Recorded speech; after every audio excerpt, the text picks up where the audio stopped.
दिल्ली में हवा की क्वालिटी सुधरने का नाम नहीं ले रही। तमाम दावों, उपायों और वादों के बाद भी AQI घटने की जगह फिर से बढ़ गया है।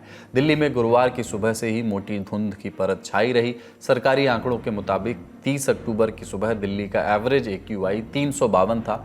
एक दिन में 80 पॉइंट बढ़ गया, यानी हवा फिर से खराब से बहुत खराब हो गई। कई इलाकों में ये 400 के पार भी रहा। सबसे खराब आनंद विहार की हालत रही, AQI 409 पहुंच गया। जानकार बता रहे हैं कि अचानक AQI बढ़ने का कारण ठंडी और रुकी हुई हवाएं हो सकती हैं और इंडस्ट्री से निकलने वाला वेस्ट और गाड़ियों से निकलने वाले धुएं की भी भूमिका है। रात के समय जब हवा की स्पीड बहुत कम हो तब प्रदूषण के लिए जिम्मेदार कण ऊपर नहीं उठ पाते, शहर के ऊपर जम जाते हैं। अकेले दिल्ली ही नहीं, पूरा NCR खराब हवा की जद में है। मीडिया रिपोर्ट के मुताबिक नोएडा, गाजियाबाद, फरीदाबाद और गुरुग्राम में भी हवा की क्वालिटी बहुत ख़राब हो चुकी है। जिस वक्त हवा की क्वालिटी के सही आंकड़े की ज़रूरत है, उस समय हरियाणा के ज़्यादातर स्टेशन ऑफलाइन चले गए हैं। जॉली LLB में कहा गया था, आपकी कहानी में इत्तेफाक बहुत हैं। टाइम्स ऑफ इंडिया की रिपोर्ट के मुताबिक हरियाणा में 32 में से 20 स्टेशन 29 अक्टूबर को ऑफलाइन हो गए, जिससे AQI का रियल टाइम डेटा सही से नहीं मिल पाया। कमोबेश यही हाल दिल्ली का भी है। नवभारत टाइम्स में छपी रिपोर्ट के मुताबिक हवा मॉनिटर करने वाले कई डिवाइस पेड़ों के नीचे लगे हैं, जिससे AQI कम दर्ज हो रहा है। कई सिस्टम के आसपास पानी का छिड़काव कराया जा रहा है, जिस वजह से भी AQI कम आ रहा है। हवा की क्वालिटी सुधारने के लिए सरकार ने क्लाउड सीडिंग का उपाय चुना। 2 बार कराने के बाद भी आर्टिफिशियल बारिश नहीं हुई। आगे और कराना था, लेकिन फिलहाल रोक दिया गया है। जानकारों के मुताबिक क्लाउड सीडिंग सफल होने के लिए हवा में करीब 50% नमी होनी चाहिए। फिलहाल हवा में नमी 10 से 15% के करीब है। पोल्यूशन कम करने के लिए सरकार पब्लिक ट्रांसपोर्ट का इस्तेमाल करने को कह रही है।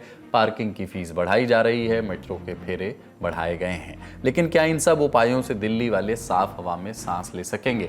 हर बार की तरह इस दफ़ा भी यही सवाल चल रहा है। एम्स दिल्ली के पूर्व डायरेक्टर रणदीप गुलेरिया बता रहे हैं कि कोविड-19 की तुलना में एयर पोल्यूशन से ज़्यादा मौतें हो रही हैं। सुप्रीम कोर्ट के पूर्व जज जस्टिस ओका सभी अदालतों से पर्यावरण के मुद्दे पर ज़ीरो टॉलरेंस की अपील कर रहे हैं। अगली सुर्खी 2020 के दिल्ली दंगों से जुड़ी है। दंगों के आरोपी उमर खालिद, शर्जील इमाम, मीरान हैदर, गुलफिशा फातिमा और शिफा उर रहमान की जमानत याचिका पर सुनवाई हुई। दिल्ली पुलिस ने जमानत का विरोध किया, कोर्ट में हलफनामा दाखिल किया 177 पन्नों का। पुलिस के मुताबिक गवाहों के बयान, डॉक्यूमेंट्स और टेक्निकल सबूत बताते हैं कि दंगे पूरी प्लानिंग के तहत किए गए थे। दावा है कि साजिश के तहत देश भर में हिंसा फैलाने की कोशिश हुई। उमर खालिद और शर्जील इमाम लगभग 5 साल से दंगे की साजिश रचने के आरोप में जेल में बंद हैं। पुलिस का कहना है कि ट्रायल में देरी के लिए आरोपी खुद जिम्मेदार हैं। आरोपी बार बार झूठी याचिकाएं डाल रहे थे ताकि सुनवाई में देरी हो। मामले की अगली सुनवाई कल यानी 31 अक्टूबर को होगी। पुलिस का यह भी आरोप है कि इन दंगों के पीछे की असल साजिश दरअसल रेजीम चेंज यानी सत्ता परिवर्तन करना था। अगली सुर्खी, भारत को अमेरिका ने एक बड़ी राहत दी है। ईरान के चाबहार पोर्ट पर अपना कामकाज जारी रखने के लिए अमेरिका से 6 महीने की छूट मिल गई है। MBA ने ये बात बताई। ट्रंप ने फरवरी 2025 में एक एग्जीक्यूटिव ऑर्डर पर साइन किया, जिसके तहत ईरान के खिलाफ मैक्सिमम प्रेशर पॉलिसी अपनाई गई। इसमें चाबहार के खिलाफ पाबंदियों के लिए रास्ता खुला था। पाबंदियां लागू होने वाली थी सितंबर में, फिर इसे 27 अक्टूबर तक टाल दिया गया। अब एक बार फिर से इसकी मियाद बढ़ा दी गई है। भारत ने 2024 में ईरान के साथ 1 दशक के लिए चाबहार पोर्ट के मैनेजमेंट का समझौता किया था। इसके तहत भारत यहां $120 मिलियन निवेश करेगा। चाबहार पोर्ट भारत के लिए बहुत अहम है। पाकिस्तान को बाईपास करके अफगानिस्तान और सेंट्रल एशिया तक ट्रेड के लिए सीधा रास्ता मिलता है, इसलिए इसकी महत्ता अधिक है। आज का ललन टॉप शो यहीं तक। अपना और अपनों का ख्याल रखिए। देखते रहिए दी ललन टॉप। शुक्रिया, शुभ रात्रि।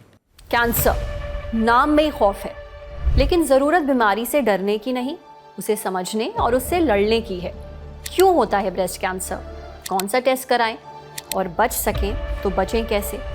आपके सभी सवालों का जवाब देंगे देश के जाने माने cancer experts. Lallantop in partnership with AstraZeneca ला रहा है ब्रेस्ट कैंसर पर एक नई सीरीज। शुरुआत हर मोड़ पर, जहां डॉक्टर्स देंगे क्लियर कट जवाब और दूर करेंगे आपका हर डाउट। देखना ना भूलें दोपहर 1 बजे सिर्फ ललन टॉप पर।